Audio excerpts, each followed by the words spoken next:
Greetings, everyone. My name is Balisam Fuking.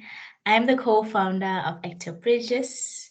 What Edtech Bridges is, we are an ICT training for teachers and learners, youth as well. And this is just to prepare them for the society in which they are to live in. And above that, we do host very thought-provoking webinars so that we can just, as part of training. So today we do have our speaker for the day, Karabo Xazi, and I will just read out her bio in a few. So this is a very important conversation in as far as teaching abroad is concerned, and we really hope that in as far as these conversations, you are learning something, you are making your own research in terms of the teaching sides, and if you want to move abroad, at least you have an understanding of that. So I will just read out her bio just now and then take it from there. So Karabo Xazi, on the surface, Karabo Xazi is a course curriculum coordinator and ESL. ESL stands for English as Second Language instructor at a health science college in Saudi Arabia. She has led many staff developments across schools, including Saudi Arabia, Johannesburg, and South Africa. She obtained her Bachelor of Education degree with Wits University. And we are super excited to have her today within these conversations, and hope that you will learn a thing or two from her experience from Johannesburg, South Africa to China, and then now Saudi Arabia. Karabo, welcome, welcome, welcome, welcome. Thank you. Hi, Palisa. Thank you so much for having me. Thank you so much for making the time. You know what I mean by that. Absolutely. Story All for right. another day. Yeah, so thank you so much. Just take us through your why in terms of when did you move South Africa and basically why? So I moved from South Africa. It was in 2019. And it was mainly because, I just thought that there was more to being a teacher in South Africa. Yeah. And also, I just felt like the need of more money, honestly. Okay. Yeah, I decided to, get my 2 years of experience in South Africa.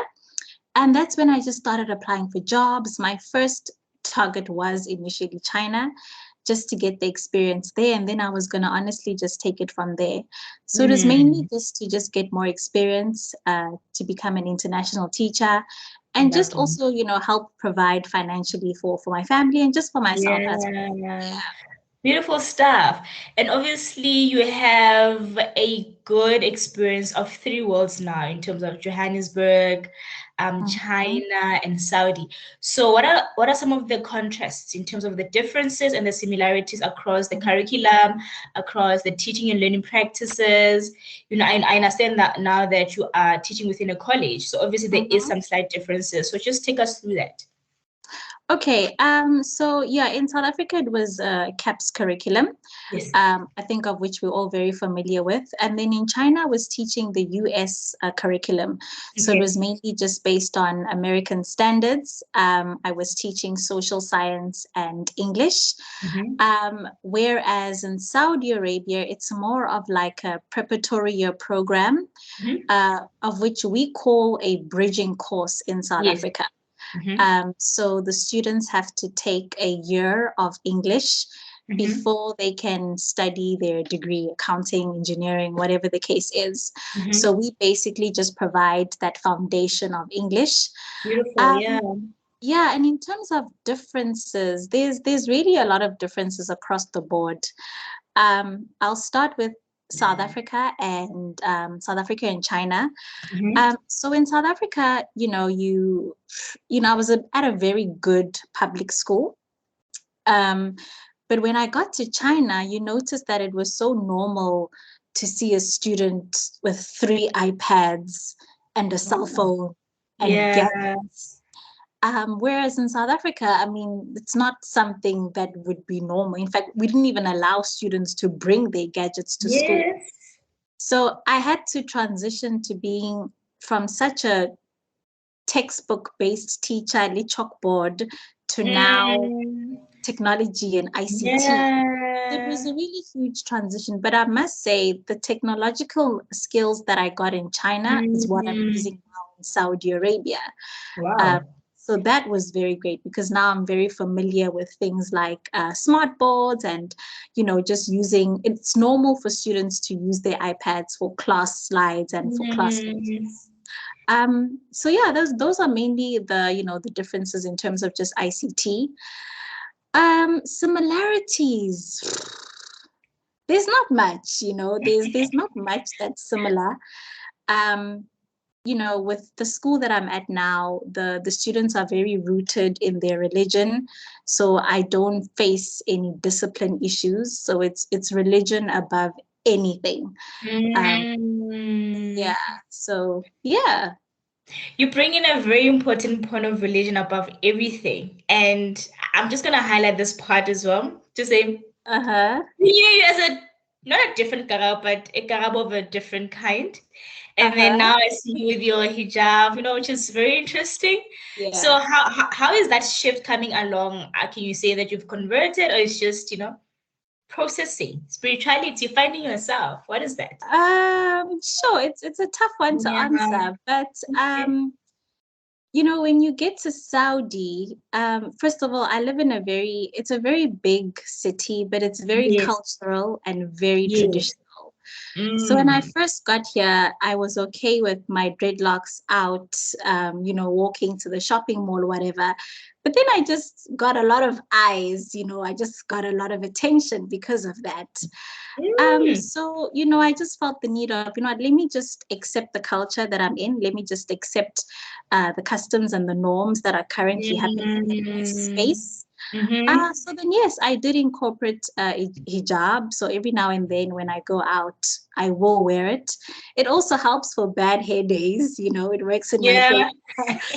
But I wouldn't Yes. necessarily say I've converted, but I'm in the process and very open to it. I'm Mm. learning a lot about it. And I Mm. am drawn to the religion. I mean, I've been here for quite a while. I see my Yes. students praying, talking about it all the time. So and I'm Yeah. surrounded by a lot of people that are Muslim. So it's something that I do hold dear to my heart. I'm very Mm. respectful towards the religion and the culture and the practices, Mm. really. So I yeah. love that. I love that because what you just said now, it just ties with what I believe in to say, Mhm, as human beings, as people, we are beings in the process of becoming. And mhm, in our becoming, in our journey, the joy will forever be on the journey and the experiences that come with mhm. it. And then obviously when you find yourself in a space and you need to like learn the space and the practices, that's what happens. It's Right. very human, it's very normal for us to always adapt to change. So I Yes. love that you're Yes. highlighting the fact that it's still a process, and then you're learning to appreciate, the Mhm. customs and everything else that has got to do with that form of spirituality. So big Absolutely. ups Yeah. to you, just keep us posted on the whole journey. I'm very interested in that I because yeah, right. will. Thank you. Right, back to the conversation now. So you've been abroad for over like 5 years, or is it your fifth year now? Yeah, this is about my fifth year. Awesome stuff. Which So was in not terms, planned actually, but yeah.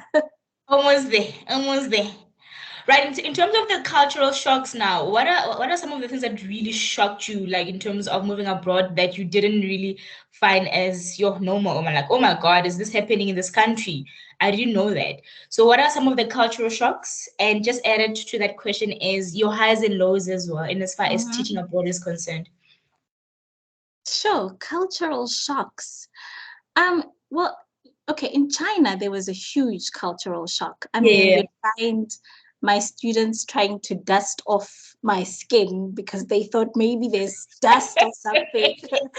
So for Oh, yeah. hectic. Hectic. So for them, it was so different. I mean, at that time, I had very long dreadlocks, and they would just didn't understand what was happening on my head. Yeah. Um, but yeah, I was just very. It was just such a shock seeing how like they were just so channeled in a way where like I don't know if they don't know what's happening around them, but I just felt like for them all they knew was China and their skin color. So I was just shocked to see Mm. how surprised they were to try and literally dust off my skin.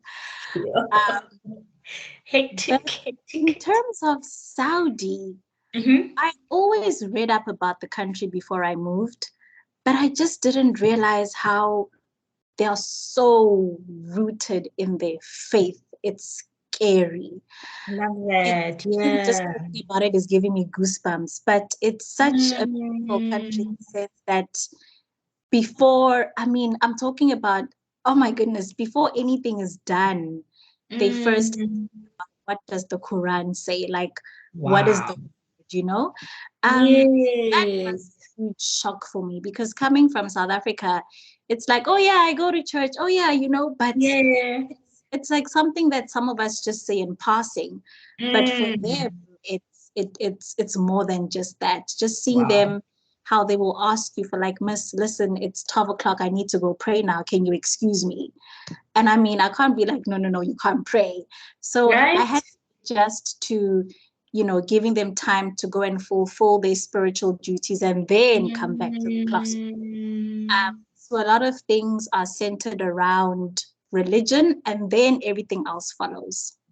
Beautiful stuff. Mm. Right. And then in terms of the policies, for international teachers, how inclusive or exclusive are those for international teachers? Well, you know what? Our contracts really do protect us a lot, as expats. I love that. Yeah. Um, yeah, I've never really been faced with a situation where I have to Some love feel on the some kind contracts. of Yeah. way. But it's just you're here to work. As long Yeah. as you just abide by the rules and abide by the regulations, you're going to have Mhm. an amazing time here. Um, Mm. but yeah, the labor laws are in place. Should you feel as though you're not treated fairly, there's always just Yes. some sort of structure that you can follow. I don't have much specifically to say about that because I've never had to go through it, but I am Mm. confident in the fact that my employers are here for me, and should I feel some type of way, that they will just kind of guide me through it and stuff. Yeah. Yes. Beautiful stuff. Mhm. And then we did ask that you prepare some PowerPoint presentation for us so that we have a video Yeah. representation of what it's Mhm. like being that site, so you can just, share that with us and then just talk us through Sure. the content and how it's like so that we get the feel of it. Alrighty. Well, let me know if you can see the screen and just tell me if you can hear me and all of that. It is loading and I can still hear you. Okay. Something just popped up now, right? You can just present. Let's see that. All right. Is everything good? Can you see it? Yes, perfect. Alrighty. So yeah, this is basically Saudi Arabia. Mhm. I teach only females. So I'm not exposed to any males, and they are not exposed to me in the classroom. Mhm. And the students mainly do sit on singular desks. Mhm. They have the freedom of wearing their hijabs or a niqab or their abayas. And they actually do have to come to the university dressed in a certain way. So they have to wear skirts, maybe a pair of shoes, tackies, or whatever, and a very conservative T-shirt. So you're not Mm. going to see any hands, not hands, but like arms and shoulders showing. Yes. Very conservative in that regard. And then, yeah, so basically when they enter the campus, it's strictly females. So I did say that they do have the freedom of taking off their niqabs because they're confident in knowing that there's no males within the vicinity of the property. Mm. Mhm. So that's another thing. A lot of the stuff are separated in where I'm working. Mhm. Testing is just females. The classrooms are just females, female teachers, female security guards. Um, yeah, basically. All right. So, Uh-huh. yeah. And then are there any other campuses or schools that literally are like co-curricular in terms of girls and boys in one school, men and female in one school, or is just basically Saudi Arabian rule to say, nope, let's separate them? hmm well, I do know that currently Saudi Arabia is kind of, changing in the form of having mixed classes or whatever. Mm-hmm. Um, I'm not too sure about other universities or other Yes, schools, yes. but with us, whatever is being done on the female side is being done on the male side. Mm. I don't have much knowledge about what happens in like chemistry classes or biology classes, Yes, but yes, for yes. English and our curriculum, it's just females on one side and males on the other. Yeah. Right. Okay, perfect. I think that Mm-hmm. makes sense. Right, All right. and we can move. Yes. All right. And this is China, just a video of the classroom. There is no sound to it, but this was my grade 5 class, all Mm-hmm. decorated by myself. Oh, Um, nice. I mean, you had to obviously be creative. I mean, it's grade 5s. They want a lively classroom. This is where they spend Yes. their time from morning to afternoon. So yeah, that's basically it. You know, they sit in groups, and this is where we would hold our English and social science classes. Beautiful stuff. Thank you so much for Yeah. sharing. I think we do get that visual representation of how it's like being that side. And then given an opportunity, would you come back to SA and then just try and implement? And let's say now you came back as probably a curriculum developer. What is like what one immediate or two things very immediately Mhm. that you want to implement or just, shift within the space? Um, sure. Okay, to answer your first question, coming Mhm. back to South Africa, probably, I don't know when, but I would like to still explore other countries within the GCC, so the That's likes of nice. Oman, Kuwait, Qatar, Yeah. the Yes. UAE. But if I were to come, back to South Africa as a curriculum developer, I would probably change our grading system at home. Okay. Okay. Um, I think as learners, our learners are not competitive. Seeing how Saudi Arabia is, the students are not okay with a 70%. Like they will be like, what did I do? Why am I getting 70%? Why am I getting 85%? So if I could somehow Wow. change our grading system in South Africa to not only just accept 30% and be like, yeah, it's okay, Yeah. I would really just try and get our learners to be more competitive and to also, just say that it's okay to ask your teacher and be like, listen, I got 60%. I want to get 70%. Yes. What did I do wrong and what do I need to fix? Yes. So I feel like in South Africa, our learners are okay with what they get, they accept it, and they're not trying to compete for anything higher. So Mm. yeah, if I could change, I don't know how, but if I would change the Yeah, grading because I was system. about to ask you, say, what in the mindset must we teach so that we shift it Mm, from mediocre to high expectations, Like what have you observed is working currently in Saudi to say, you know what, because of this is assisting the learners to then, aiming high. What are you mhm. observing in the space? Is it because of the religion or Definitely Mm. religion plays a huge part, but also Yeah, what I've noticed is the students in Saudi, they hold their teachers in very high regard. Like they praise teachers like there's no tomorrow. And I think Mm. they always want to be the best in their teachers' eyes. So I think it Oh, comes to respecting the teachers more than anything. And that's why they push themselves so powerful. much, you That's know? very powerful. I love that.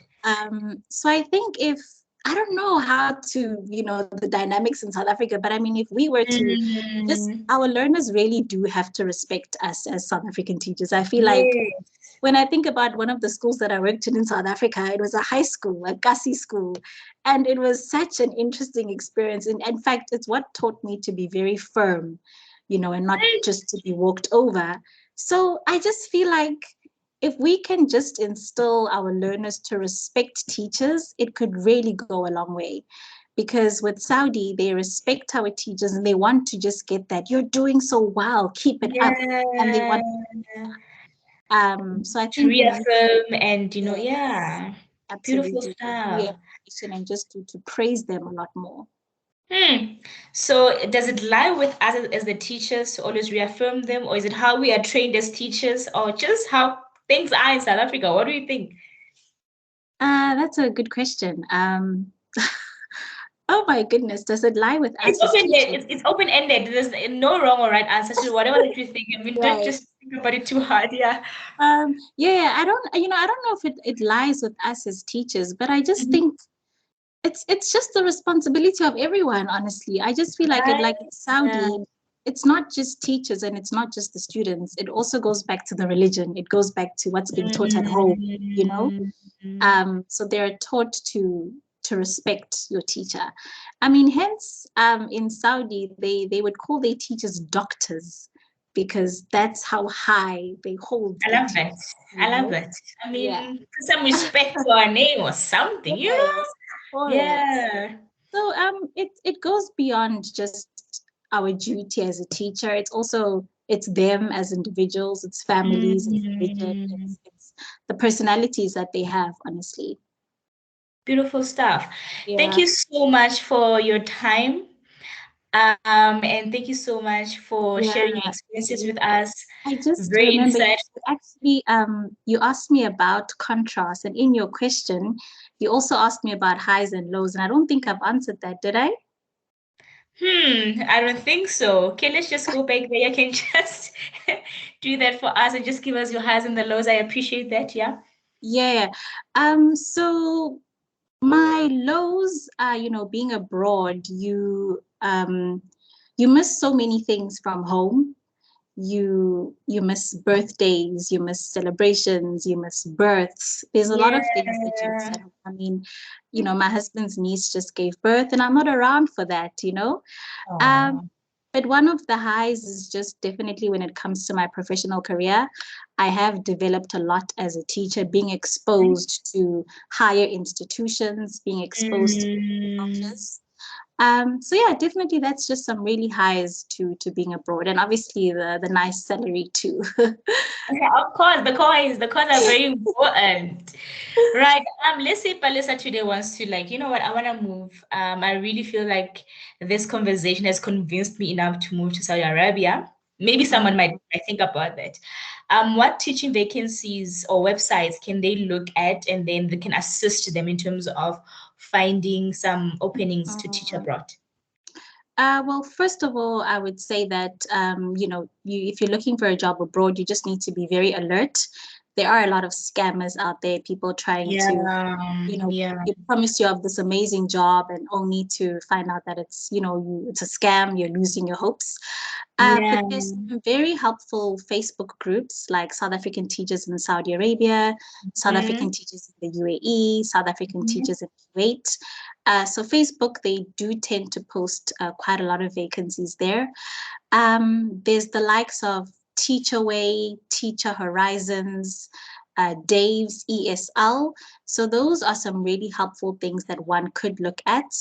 Or, I Mm-hmm. mean, even going as far as finding a country that you'd like to go to, find a Yes. city, research about the city, find schools in that city, go to their Yeah. websites, get their email address, and send Yes. through your CV to the email. Could also be another way. So it's all about research and doing your own background check because there are things out there that just portray themselves as legit only Mhm. to find out that what there's nothing like that.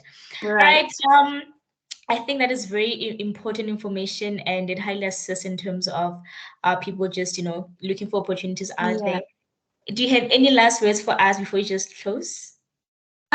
Yeah, I would just say that, what, for a young Palisa out there and any other Palisas that are sitting at home, Yes. South African teachers, if you've got your Yeah. experience, just get your 2 years or more. And honestly, just take that leap of going abroad. Not only is it going to just open your mind to so many other Yeah. things, but also just that financial freedom at some point. Um, Yeah. I always try and encourage my friends to move abroad to find a job, even if it's just for 2 or 3 years. I mean, I Yeah. told myself that I'm gonna go for 3 years, and I'm here for five, going on to six. Um, Yeah. so I would definitely say that take that leap. It's not as difficult as it is, and Yeah. just make sure that you are mentally prepared more than anything, and you have a support system because it can be daunting being in a foreign country 100%. Yeah. Mm. So yeah, definitely, research, find that place that you'd love to go to, and you never know what's waiting for you on the other side. You might find love, you might find, I mean, hey, anything is possible. right. Thank you once more for your time. I appreciate it. Until I hope that you will become a regular so that if you want to talk to you again, maybe one time, in a webinar again, that you're Please very much hit me available. Thank you up. so much for your time. Until we meet again, bye for now. So much. Thank you for the invite. Have a good day. You're welcome. Bye. Bye. All right, that was our beautiful speaker for the day, Karabo Xazi. We appreciate the insight and the time she made for this conversation.